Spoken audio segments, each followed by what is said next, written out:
오늘 예배를 사모하는 마음으로 또 수요 예배 모이신 우리 모든 성도님들을 주님의 이름으로 환영하고 축복합니다. 날씨가 점점 따뜻해지고 있습니다.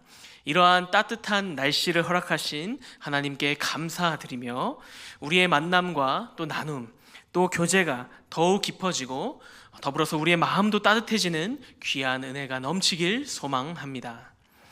이 시간 함께 같이 말씀을 나누겠습니다.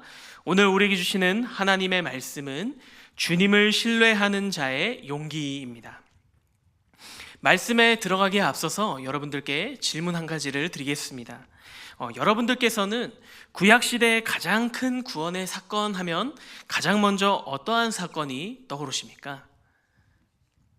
네, 많은 분들이 벌써 얘기를 해주셨는데 노아의 방주 사건이나 소돔과 고모라 이러한 사건들도 있겠지만 방금 말씀해 주셨던 것처럼 아마 대부분의 사람들은 하나님께서 모세를 택하시고 또 애굽으로 보내셔서 이스라엘 백성들을 바로 왕으로부터 구해낸 사건인 출애굽 사건을 떠올릴 것입니다. 그 사건 가운데 이제 드러나는 하나님의 역사는 애굽에 10가지 재앙을 내리시고 또 광야에서는 불기둥과 구름기둥으로 그들을 인도하시고 홍해의 바다를 가르시고 만나와 메추라기를 통해 그들에게 양식을 허락하시고 또 반석에서 물이 솟아나게 하는 사건 등 놀라운 기적을 통해 그들을 인도하셨습니다.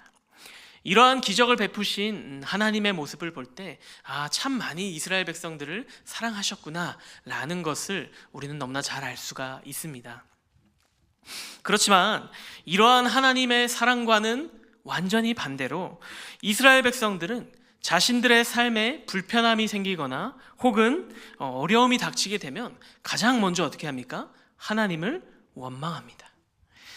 심지어는 하나님께서 그들에게 약속하신 그 땅을 보여주셨을 때에도 마찬가지였습니다. 이스라엘 백성이 가데스 바네아에 이르렀을 때에 하나님의 명령을 따라 약속의 땅을 정탐하게 되는데 12지파 가운데 각 지파에서 이제 한 명씩을 선출하여 정탐을 보내게 됩니다. 그렇게 그 땅을 정탐하고 돌아온 정탐꾼들의 보고는 어떠하였을까요? 과연 그 땅은 젖과 꿀이 흐르는 땅이라고 보고는 하지만 12 정탐꾼 가운데에 단 2명 여호수아와 갈렙을 제외하고 나머지 10명의 정탐꾼들은 그곳에 사는 거주민들은 크고 강하여 성읍은 견고하니 그 땅을 우리는 취할 수 없다라고 그렇게 고백을 합니다. 그렇지만 여호수아와 갈렙은 어떻게 보고하였죠? 그 땅은 심히 아름다운 땅이고 그곳에 사는 거주민들은 우리의 먹이다, 밥이다 이렇게 말을 하였죠. 앞선 10명의 정탐꾼들의 보고와는 완전히 정반대의 해석을 가지고 이스라엘로 돌아왔던 것입니다. 그렇지만 이스라엘 백성들은 어느 쪽의 말을 들었을까요? 이전에 먼저 보고하였던 10명의 정탐꾼들의 말로 인해 이미 그들의 마음이 다 녹아져 내려버렸고 다시금 하나님을 원망하는 그러한 모습을 보이게 되죠. 이렇게 계속해서 반복되는 그 백성들의 모습 가운데 하나님께서는 노하시고 이제 백성들은 이후에 참혹한 결과를 맞이하게 되는데 그 결과는 바로 여호수아와 갈렙을 제외한 20세 이상의 모든 이스라엘 백성들이 40년의 광야 생활 가운데 약속의 땅에 들어가 보지도 못한 채 다 죽게 되는 그러한 비참한 결말을 맞이하게 되는 것입니다. 이제 시간이 흘러서 여호수아와 갈렙을 제외한 출애굽 세대는 모두가 다 죽게 되었고 이제 그 다음 세대인 여호수아 세대가 약속의 땅을 정복하고 이제 그 땅을 분배하는 그러한 내용을 우리가 보게 되는데요. 그 가운데 우리는 특별히 모세 세대의 유일한 생존자 2사람 중 하나인 갈렙의 이야기를 함께 나누고자 합니다. 여호수아서 13장에서 21장까지의 말씀에서는 가나안 땅을 분배하는 이야기가 나옵니다. 그런데 그 땅 분배의 이야기의 도입부를 살펴보게 되면 여호수아의 나이가 많고 아직 얻을 땅이 매우 많이 남아있다라는 말로 시작되고 있습니다.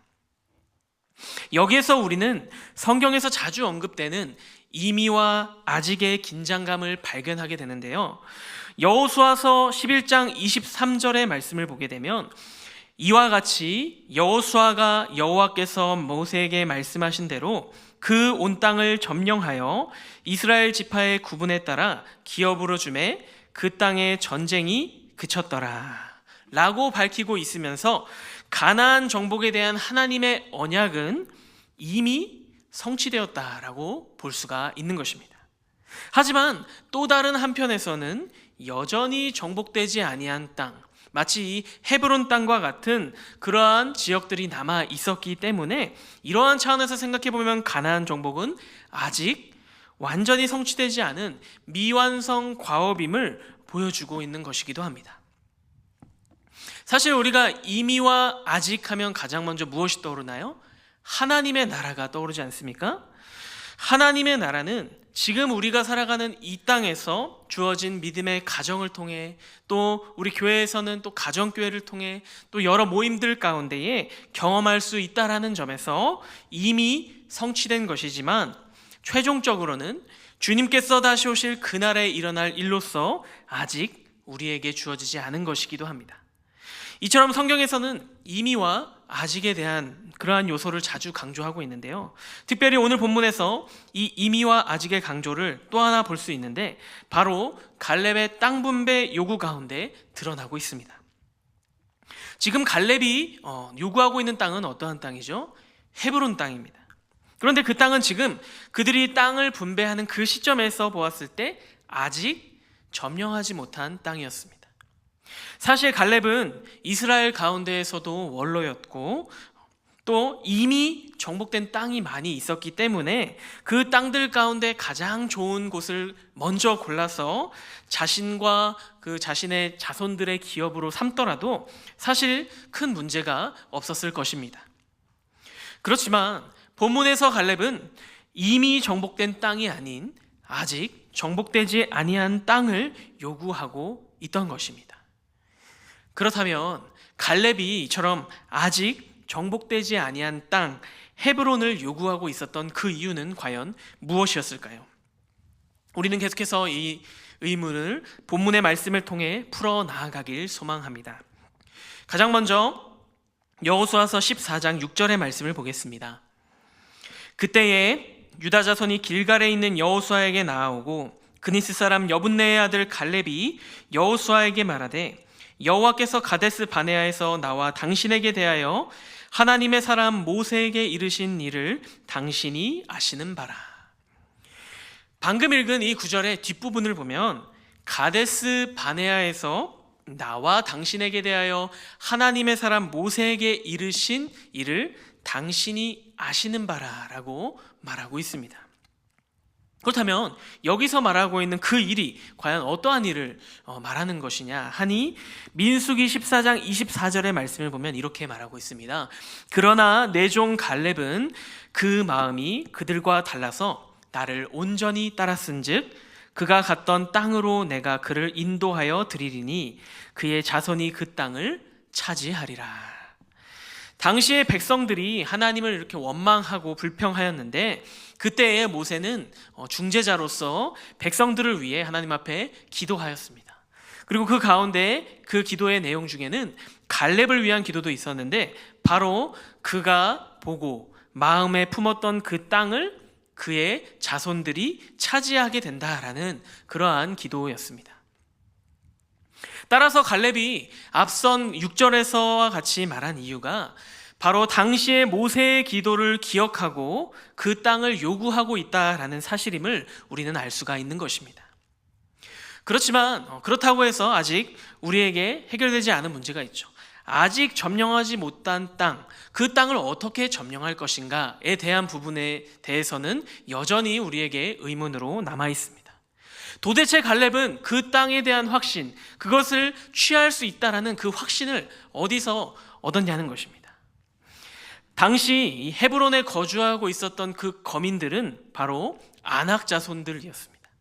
이 아낙 자손은 네피림의 후손으로서 성경에서 주로 거인으로 묘사되는 사람들이었으며 이전에 그 정탐꾼들이 보았던 바로 그 거주민들이 아낙 자손이었습니다. 그 정탐꾼들이 자신들을 메뚜기로 비유할 정도로 웬만한 사람들에게는 그들을 바라보는 것만으로도 겁을 먹게 할 체구를 지녔음이 분명한 족속이 바로 이 아낙 자손이었다는 것이죠. 그렇지만 그러한 이 아낙 자손이 거주하고 있는 그 땅에 대해 갈렙은 더 강한 확신이 있었고 그 땅을 자신의 분깃으로 요구하고 있었던 것입니다. 신명기 9장 2절에서 3절의 말씀을 봅니다. 크고 많은 백성은 내가 아는 아낙 자손이라. 그에 대한 말을 내가 들었나니 이르기를 누가 아낙 자손을 능히 당하리오 하거니와 오늘 너는 알라. 내 하나님 여호와께서 맹렬한 불과 같이 내 앞에 나아가신즉 여호와께서 그들을 멸하사 내 앞에 엎드러지게 하시리니 여호와께서 내게 말씀하신 것 같이 너는 그들을 쫓아내며 속히 멸할 것이라. 아멘. 방금 읽은 이 말씀은 하나님께서 모세를 통해 반드시 아낙 자손을 몰아내실 것을 약속하고 계신 말씀입니다. 따라서 갈렙은 당시 하나님께서 모세를 통해 주셨던 그 약속의 성취가 자신을 통해 이루어질 것이라는 그러한 믿음의 고백을 가지며 앞장서 나아가고 있었다라는 것입니다.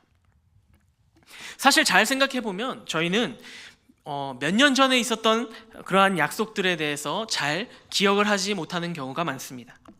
설령 우리가 그것들을 잘 기억한다 할지라도 이미 오랜 시간이 지나왔기 때문에 그 일들을, 그 약속들을 그냥 잊어버리거나 혹은 지나쳐버리는 경우가 많다라는 것이죠. 왜냐하면 세월의 힘이 너무나 무섭기 때문에 사람의 마음을 무뎌지게 만들기도 하고 또 때로는 굳건한 마음을 약해지게 만들기도 하기 때문입니다. 그렇지만 갈렙의 믿음과 약속에 대한 신념은 달랐다는 것이죠. 그의 결단은 결코 세월의 힘에도 굴복되지 않았다라는 것입니다. 7절의 말씀입니다.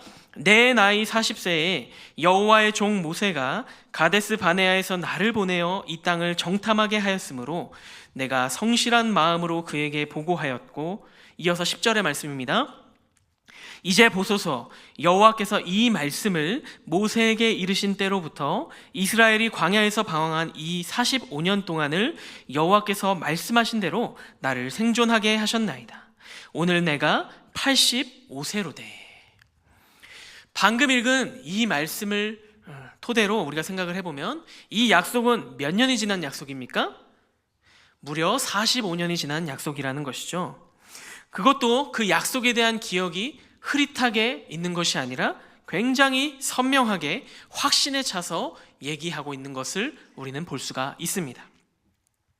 사실 이러한 시간도 시간이지만 한 번 더 주목해 볼 것은 바로 갈렙의 나이입니다. 그의 나이 또한 우리는 결코 무시할 수 없다라는 것입니다.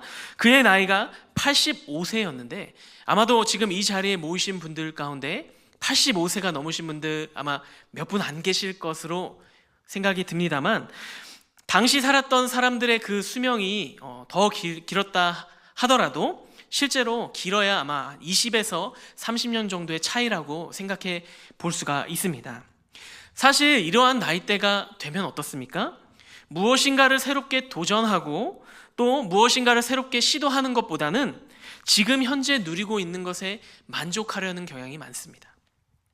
우리가 지금 누리고 있는 것들을 유지하며 훨씬 더 안정적으로 살고자 하는 그 마음이 더 강한 것이 당연한 일인데, 이러한 측면에서 바라볼 때에 이 헤브론 땅에 대한 그러한 갈렙의 요구는 어떻게 보면 안정적인 선택이라기보다는 어떠한 선택입니까? 하나의 큰 도전으로 볼 수가 있는 것이죠. 이러한 큰 도전에 반드시 필요한 것이 바로 용기인데, 갈렙의 용기는 어디서부터 나올까요? 바로 하나님을 향한 신뢰로부터 나오고 있다라는 것입니다. 계속해서 나타나는 갈렙의 믿음과 용기는 또 그의 충성과도 관련이 되어져 있는데 8절과 9절의 말씀을 보겠습니다. 나와 함께 올라갔던 내 형제들은 백성의 간담을 높게 하였으나 나는 내 하나님 여호와께 충성하였으므로 그날에 모세가 맹세하여 이르되 내가 내 하나님 여호와께 충성하였은즉 내 발로 밟는 땅은 영원히 너와 내 자손의 기업이 되리라 하였나이다. 우리가 이 말씀을 통해서 알 수 있듯이 그의 믿음과 그의 용기는 이 충성을 통해서 빛을 발하고 있는 것을 볼 수가 있습니다. 40세의 갈렙은 그가 정탐 임무를 수행하면서 자신의 마음에 확신에 찬 그 고백을 하면서 충성을 다하였었고, 또 85세의 갈렙은 어떻습니까? 당시에 그 받았던 그 약속을 성취하기 위해 지금 노년의 자신이 그것을 정복하러 나아간다는 그러한 결단의 충성의 모습을 보이고 있다라는 것이죠. 여기서 한 가지 재밌는 사실을 알려드리겠습니다. 갈렙의 이름의 뜻이 무엇인지 아십니까? 바로 개라는 뜻을 가지고 있습니다. 2015년부터 방영되었던 세상에 나쁜 개는 없다라는 그러한 프로그램이 큰 인기를 끌었고, 또 지금도 여전히 그 시즌이 계속해서 이어져서 방영 중에 있는데요. 보통 그 내용을 살펴보면 문제 있는 개를 주인이 통제할 수 없는 상황에 이르러서 이제 반려동물 행동 전문가를 불러서 교육과 훈련을 통해 그 개를 말을 잘 듣는 충성스러운 개로 바꾸어 버리는 그러한 내용이 주된 내용입니다. 프로그램 중간중간에 전문가가 잘 훈련된 개를 이렇게 데려와 소개하면서 교육과 훈련 방법을 반려견 주인에게 이렇게 솔루션으로 제공을 하고 있는데요. 잘 훈련된 개는 주인의 명령에 충성스럽게 행동하고 움직이는 것을 볼 수가 있습니다. 이처럼 잘 훈련된 개 하면은 우리가 또 충성스럽고 또 용맹스러운 그러한 모습을 쉽게 떠올릴 수 있는데요. 사실 다른 반려동물들에게서는 이러한 모습을 잘 발견하거나 떠올리기가 쉽지 않습니다. 충성된 고양이 하면 좀 뭔가 어색하지 않습니까? 혹은 용맹스러운 햄스터 하면은 뭔가 말이 안 맞는 것 같습니다. 하지만 갈렙은 어떻게 보면 그 이름의 뜻에 걸맞게 하나님께 충성된 종으로서 그 주인을 믿고 신뢰하는 마음에서 그의 용기가 나오고 있었다고 해도 과언이 아닌 것입니다. 만약 오늘날 이 시대를 살아가는 우리 역시 하나님의 일을 감당하면서 온전히 충성을 다하고 있지 못한다면 우리는 먼저 우리의 믿음을 다시 한번 점검하고 돌아봐야 할 것입니다. 하나님을 온전히 의지하고 예수 그리스도를 나의 구원하신 구세주로 믿는 믿음이 우리에게 있다면 능히 우리에게 주어진 이 사명을 감당함에 있어서 갈렙의 모습처럼 그의 모습 가운데 발견할 수 있는 그러한 용기가 생길 줄로 믿습니다. 바라기는 오늘 이곳에 모이신 우리 모든 귀한 말씀 받는 성도님들께서는 이러한 갈렙이 보여주었던 믿음과 같이 그러한 용기가 가득 넘치는 주님을 신뢰함으로 그 모든 일들을 능히 감당해낼 수 있는 귀한 은혜가 있으시기를 축복합니다. 다시 본문으로 돌아와서, 그렇다면 갈렙이 이토록 간절히 원하고 있었던 그 헤브론 땅은 과연 어떠한 땅이었을까요? 이 헤브론 땅은 이스라엘 민족에게 있어서 굉장히 중요한 의미를 지닌 땅이었습니다. 그 땅은 아브라함이 자신의 아내인 사라의 매장지로 구입한 땅으로서 아브라함과 사라, 그리고 이삭과 리브가, 야곱과 레아가 그곳에 매장되었습니다. 따라서 조상들의 무덤이 있는 그 땅을 차지하는 지파는 아마도 12지파 가운데에도 가장 영향력 있는 그러한 위치에 서게 될 것이 분명한 사실이죠. 또한 헤브론은 지대가 높고 성벽이 크고 또 견고한 땅이었기 때문에 전쟁을 함에 있어서도 굉장히 유리한 고지에 있는 그러한 땅이었습니다. 그렇지만 이러한 모든 이유를 제쳐서라도 사실 갈렙에게 있어서 무엇보다도 그 땅이 중요했던 이유는 앞서 말씀드렸다시피 그 땅에 아낙 자손이 거주하고 있었기 때문입니다. 이전에 10명의 정탐꾼들을 두려움에 떨게 하였던, 또 그리고 그 두려움을 백성들에게까지 미치게 하였던 그 장본인들을 지금 85세의 갈렙이 45년 전에 그들은 우리의 먹이다 라고 당당히 외쳤던 그 외침을 이제 이루려고 하고 있었던 것입니다. 이어서 11절의 말씀을 보면 모세가 나를 보내던 날과 같이 오늘도 내가 여전히 강건하니 내 힘이 그때나 지금이나 같아서 싸움에나 출입에 감당할 수 있으니. 이러한 갈렙의 고백을 우리가 볼 때 45년 전의 젊은 날의 자신과 다름없다라고 말하는 이 갈렙의 모습, 사실 우리의 상식선에서는 어떻습니까? 생각해보면 신체적으로 훨씬 젊었을 때의 그 나이와 지금 현재 노년의 그의 힘이 완전히 동일하다라고 우리가 생각하기는 사실 쉽지 않습니다. 하지만 갈렙은 자신이 젊었을 때와 같은 힘을 가지고 있다라는 그러한 확신에 찬 고백을 할 수 있었던 그러한 이유가 바로 하나님의 일을 하고자 하는 우리 성도들의 모습 가운데 배워야 할 그러한 자세로 보인다는 것입니다. 이러한 갈렙의 고백은 빌립보서 4장 13절의 말씀과 같이 내게 능력 주시는 자 안에서 내가 모든 것을 할 수 있느니라 라는 그러한 믿음의 고백과도 같다고 여겨집니다. 비록 갈렙은 이스라엘 가운데 가장 나이 많은 자 중에 하나였지만 가장 강한 적과 싸우려 하고 있습니다. 물론 우리는 이 싸움의 결과를 너무나 잘 알고 있습니다. 왜냐하면 하나님께서는 약한 자를 들어서 사용하셔서 강한 자를 부끄럽게 하시는 분이시기 때문인 줄로 믿습니다. 마지막으로 구약에서 저는 가장 용기 있는 고백이라 여겨지는 그러한 구절 가운데 하나로 이 12절 말씀을 꼽을 수 있는데요, 이 말씀을 한번 같이 읽어보도록 하겠습니다. 시작. 그날에 여호와께서 말씀하신 이 산지를 지금 내게 주소서.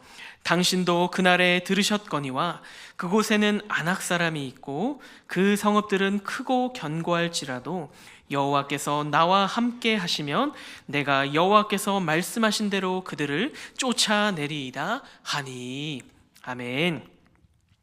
이 산지를 내게 주소서라는 이 갈렙의 고백은 단순히 개인의 욕심에서 나온 고백이 아니었습니다. 그 땅을 내가 차지하고 나의 공로를 드높이기 위해서 하였던 고백이 아니었다는 것이죠. 우리는 이미 오늘의 말씀을 통해서 갈렙의 믿음과 충성 그리고 용기를 발견하였습니다.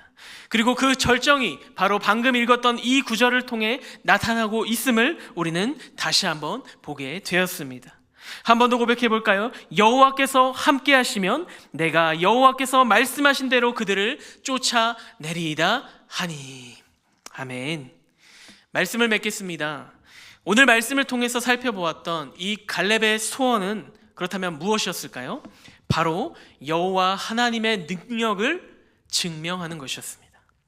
이스라엘 백성이 가데스 바네아에서 여호와의 능력을 신뢰하지 못하고 믿지 못하였기 때문에 자기의 동료와 또 친척들이 그렇게 광야에서 유랑하면서 죽어가는 것을 통해 40여 년 동안 그는 마음속에 굉장히 그 어려움이 있었을 것입니다. 아마도 갈렙은 그러한 암울하고 참담한 현실 속에서도 언젠가는 자신이 여호와 하나님의 능력을 반드시 드러내고 증명하고 말겠다라는 그러한 강력한 소원을 갖게 되었을지도 모릅니다. 그리고 그는 여호와 하나님의 권능에 대한 자신의 신앙이 틀리지 않았다라는 사실을 증명하기 위해서 45년이라는 긴 세월을 인내하며 여기까지 기다려온 것입니다. 이제 그 긴 기다림 끝에 열매가 맺어지고 그의 간절한 소원이 실현되는 것을 우리는 말씀을 통해 볼 수 있게 되었습니다. 이러한 갈렙의 모습을 통해서 우리는 마땅히 하나님을 믿고 신뢰하는 자라면 두려움 없이 용기를 가지고 우리의 앞을 가로막게 되는 사단의 권세와 그 모든 장애물에 맞서 싸울 수 있게 됨을 깨달을 수 있게 되었습니다. 가장 정복하기 힘든 땅이었던 아낙 자손이 거주하고 있었던 그 장애물과 같은 것들이 우리 앞에 찾아오게 될 때에 이 산지를 내게 주소서라는 그러한 믿음의 고백이 있을 때 하나님은 힘 주시고 우리에게 능력 주시고 그 모든 장애물들을 능히 이겨내고 넘어갈 힘을 주실 줄로 믿습니다. 마찬가지로 사람의 몸을 입고 이 땅에 오신 예수님께서도 그 위대한 사역, 대속의 은혜를 우리에게 베푸시기 위해 십자가의 길을 용기 내어 걸어가신 이유 역시도 하나님을 전적으로 신뢰하며 그 길을 걸어가셨기 때문인 줄로 믿습니다. 바라기는 오늘 이곳에 모이신 우리 모든 와우리교회 성도님들께서도 주님을 온전히 신뢰함으로 주님께서 허락하시는 용기로 남은 한 주의 삶을 놀라운 승리로 살아내는 귀한 은혜가 있으시기를 주님의 이름으로 축복합니다. 아멘.